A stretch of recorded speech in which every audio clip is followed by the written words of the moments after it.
이 10평대 아파트 지금 사도 되느냐라는 문의가 요즘 들어 굉장히 많습니다.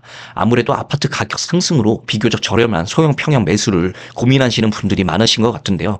이 10평대 아파트 사도 될까 하는 이 질문에 답하기 전에 이 예시로 캠핑 텐트를 한번 들어보겠습니다.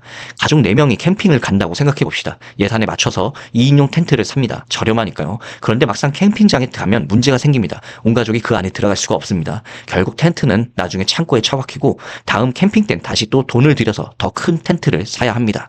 이 되팔 때도 마찬가지입니다. 사람들이 많이 찾는 브랜드나 인기 사이즈의 텐트는 중고 거래도 금방 됩니다. 하지만 특이한 사이즈나 잘 안 알려진 브랜드는 아무리 싸게 내놔도 문의조차 오지 않습니다. 이 살 때는 내 예산이 기준이지만 팔 때는 이 시장의 선택을 받아야 하기 때문입니다. 그런데 부동산에서는 이 일이 정말 자주 일어납니다. 제 종잣돈이 이 정도라서요. 대출이 이만큼 나오지 않아서요. 예산이 자산이 사이즈를 맞추다 보니 본인에게 맞는 자산이 아니라 지금 살 수 있는 자산을 사게 되는 겁니다. 왜 10평대를 고민할까? 최근 내 집 마련이나 투자를 준비하는 분들에게 이 10평대 아파트에 관한 질문을 정말 자주 받습니다. 이 종잣돈이 작은데 15평 또는 17평 아파트를 사도 될까요? 입지가 좋은 것 같은데 평수가 너무 작아서 고민됩니다. 입지가 조금 안 좋더라도 25평 사는 게 맞을까요? 이 대출은 예전만큼 나오지 않고 아파트 가격은 계속 상승하고 있죠. 이 가진 자본은 정해져 있는데 예산 내에서 아파트를 찾다 보면 자연스럽게 이 10평대가 눈에 들어오는 겁니다. 저도 그 마음 충분히 이해합니다. 먼저 결론부터 말씀드립니다. 이 10평대 아파트를 무조건 사면 안 된다는 건 아닙니다.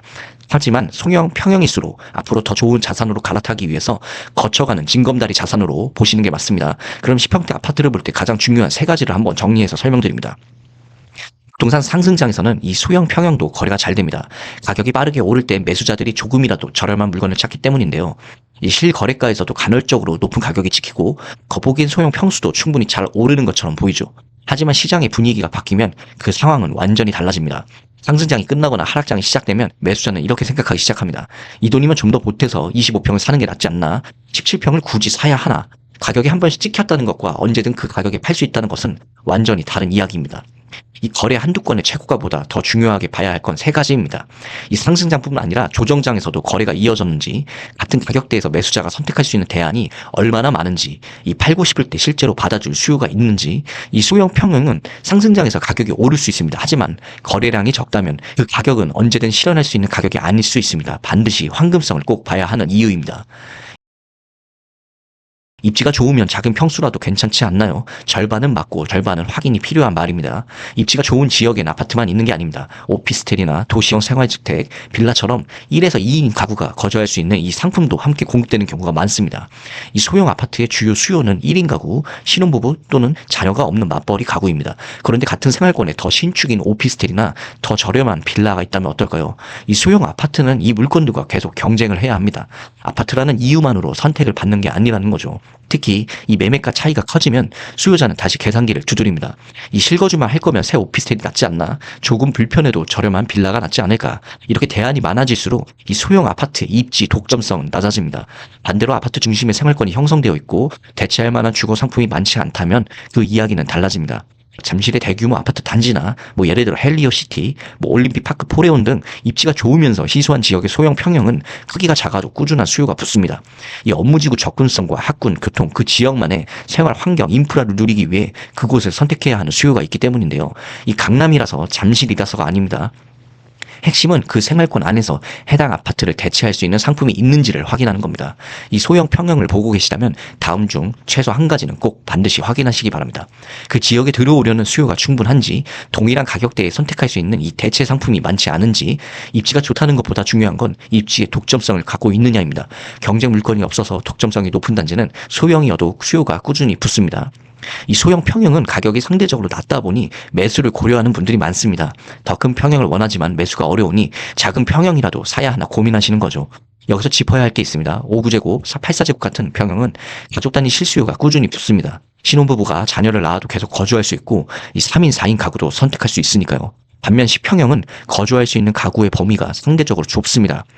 이 상승장 초기에는 가격이 저렴한 소형 평형부터 움직이곤 합니다. 하지만 상승장이 후반으로 갈수록 수요는 더 좋은 입지, 더 넓은 평형, 더 선호되는 단지로 이동하게 됩니다. 그래서 상급지의 작은 평형보다 하급지의 넓은 평형이 오히려 강하게 오르는 경우도 발생합니다. 이 적은 돈으로 내 집 마련을 할 수 있다는 건 분명한 메리트입니다. 하지만 전세가가 뒷받침되지 않고 추후에 매도도 어렵다면 그 돈이 생각보다 오랜 시간 동안 묵힐 수 있다는 점도 반드시 꼭 염두해 주시기 바랍니다. 이 10평형을 사도 되냐 안 되냐 이 정답은 하나가 아닙니다. 지금 보고 계신 10평형이 어디에 있고 어떤 단지냐에 따라 이 케이스가 완전히 달라집니다. 예를 들어 A씨는 서울의 14평형 아파트를 골랐습니다. 예산에 맞춰서 경제 물건이 많은 지역을 선택한 거였죠. 지금은 매물을 내놓았지만 몇 달째 문의 전화 한 통 없고 이 매물의 호가를 낮췄는데도 이 집을 보러 오는 사람이 없습니다.